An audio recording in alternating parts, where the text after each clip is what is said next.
this is the lecture number 13 for the chapter continuity and differentiability, and in this lecture we'll discuss the higher order derivative for the exercise 5.7. Higher order derivative means to differentiate the function second time or third time and so on. For the second order derivative, we differentiate the first order by with respect to x, that is d upon dx of dy dx. This is the first order derivative, and we differentiate it again. We write as d upon dx. So it comes out to be d square y upon dx square, or we write like f double dash x. Third order derivative means differentiated again second time. Second order derivative with this, we differentiate with respect to x. So it comes out to be d cube y upon dx cube or y triple dash. This is the higher derivative and so on. Like this we can find the derivative.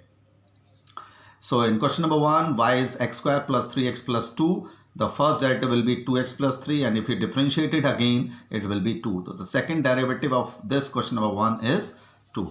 Similarly, in question number 3, y is x cos x. Its first derivative is obtained by using the product rule. Derivative of x multiplied by cos x plus x derivative of cos x, which is minus sin x. This is the first derivative. If you differentiate it again, the derivative of cos x will be minus sin x, and x sin x, the derivative will be obtained by using the product rule, which will be sin x plus x cos x. Simplify and open the bracket.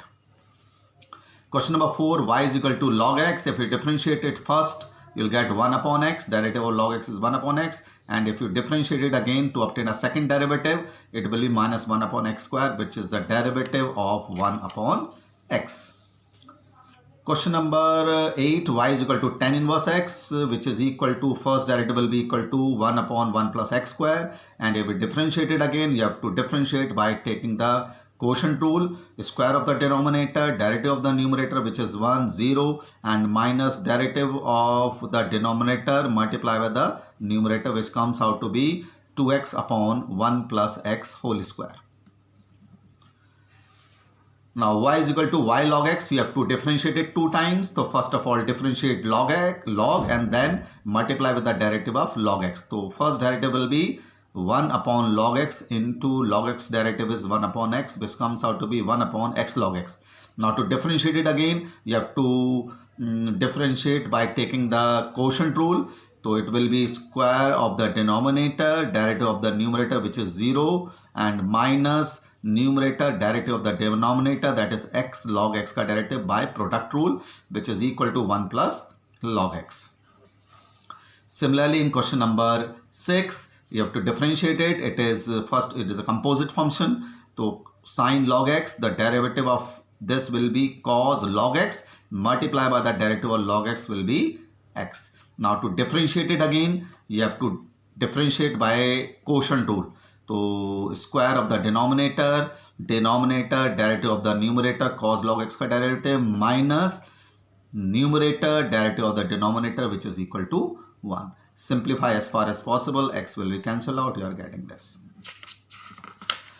Now in question number 11, it is given that y is equal to 5 cos x minus 3x sin x, and you have to prove that the second derivative plus 1 will be equal to 0. So differentiate it first time.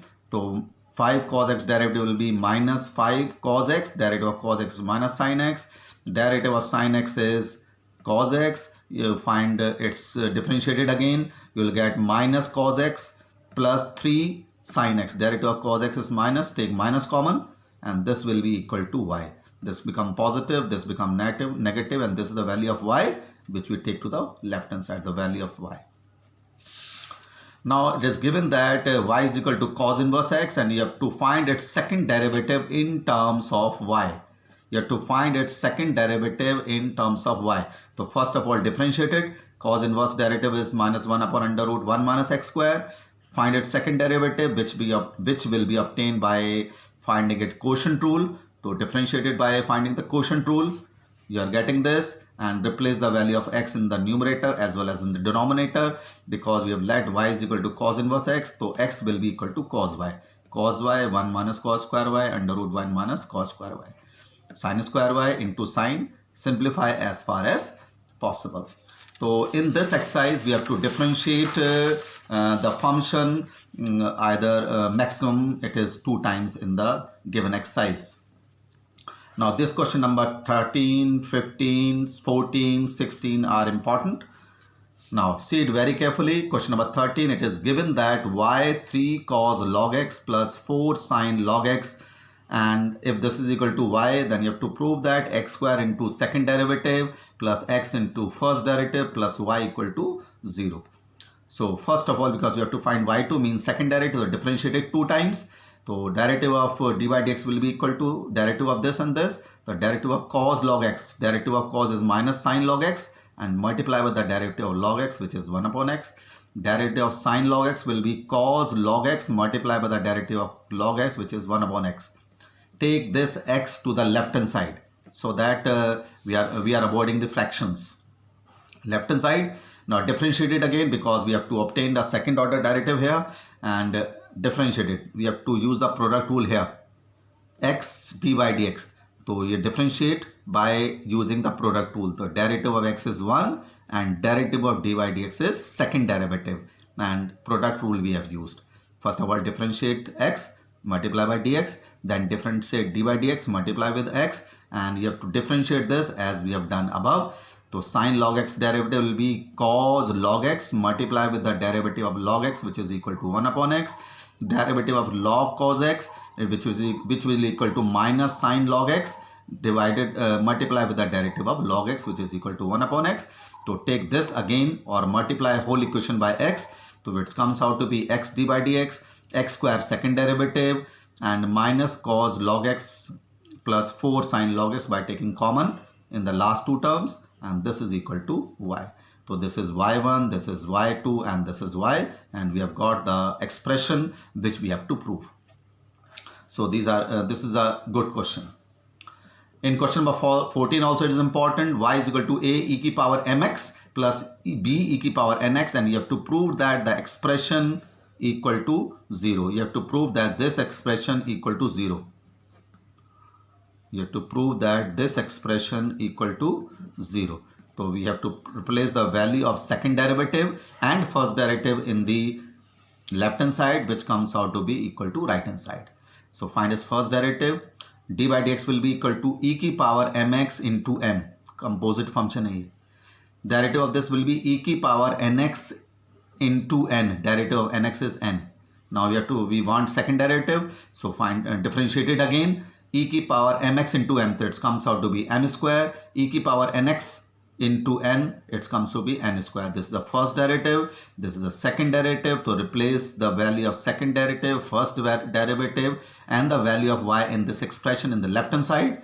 This is second derivative, this is first derivative, this is y. Open the brackets, you will get all terms will be cancelled out, which will equal to 0. So again, it is a good question. Now in question number 16, it is given that e raised to power y into x plus 1 is equal to 1. You have to prove that its second derivative is the square of the first derivative. It is a square of the first derivative. So simply differentiate by using the product rule. So e raised to power y into derivative of x plus 1, which is equal to 1, and x plus 1 multiply with the derivative of e raised to power y, which will be equal to e ki power y d by dx. Derivative of e ki power y will be e ki power y d by dx, because we are differentiating y with respect to x. So in this, e ki power y is common. 1 d by dx x plus 1. Take this to the right hand side, which comes out to be 0. The d by dx comes out to be minus 1 upon 1 plus x. And you have to find its second derivative. So second derivative will be obtained by differentiating this by quotient rule. So minus square of the denominator, derivative of the numerator, minus numerator, derivative of the denominator, which is equal to 1. So plus 1 upon 1 plus x ka whole square, which is the whole square of this, that is d by dx whole square. 1 upon 1 plus x square is the whole square of d by dx. So this you have to prove that the second derivative is equal to the whole square of the first derivative. So these are the questions based on the higher order derivatives. One more question is there, that is question number 17. This is also a very good question. you have to given that it is given that y is equal to tan inverse x whole square, and you have to prove that 2x 1 plus x square dy dx plus 1 plus x square whole square second derivative is equal to 2. So simply define its first derivative. So first of all differentiate power, so 2 tan inverse x and multiply with the derivative of tan inverse x, which is equal to 1 upon 1 plus x square. This is the derivative of tan inverse x whole square. First of all differentiate the power and multiply with the derivative of tan inverse x, which is equal to 1 upon 1 plus x square. Take this to the left hand side. This to the left hand side, which comes out to be this. Now differentiate it again. You have to use the product rule here. So first of all derivative of this, which is 1 plus x square, which is equal to 2x dy dx plus 1 plus x square as it is, and the derivative of dy dx will be second derivative, and the derivative of this is equal to 1 upon 1 plus x square. Take this 1 plus x square to the left hand side, so this comes out to be 2x 1 plus x square dy dx 1 plus x square whole square second derivative is equal to 2. This you have to prove. So these are the questions based on the higher order derivative, which is the exercise 5.6, and it is an important exercise, especially those questions in which you have to prove certain expression, just that for example this question number 17, this question number 14, this question number 13, question number 15 is also remaining. You have to prove that it is given that y is equal to 100 e to the power 7x plus 600 e to the power minus 7x. Its second derivative is 49 times of y. So first derivative will be e की power 7x का derivative e की power 7x into 7, e की power minus 7x का derivative e की power minus 7x into minus 7. This is the derivative of e की power minus 7. Now differentiate it again. E की power 7x and e की power 7x into 7, that is 49. E की power minus 7x into minus 7, that is again it is 49. You can take 49 common here. So this comes out to be 500 e की power 7, 600 e की power minus 7, which is equal to y. So we had proved that the second derivative is 49 times its first derivative. So this is the completion of higher order derivative. We'll continue in the next lecture. Thank you.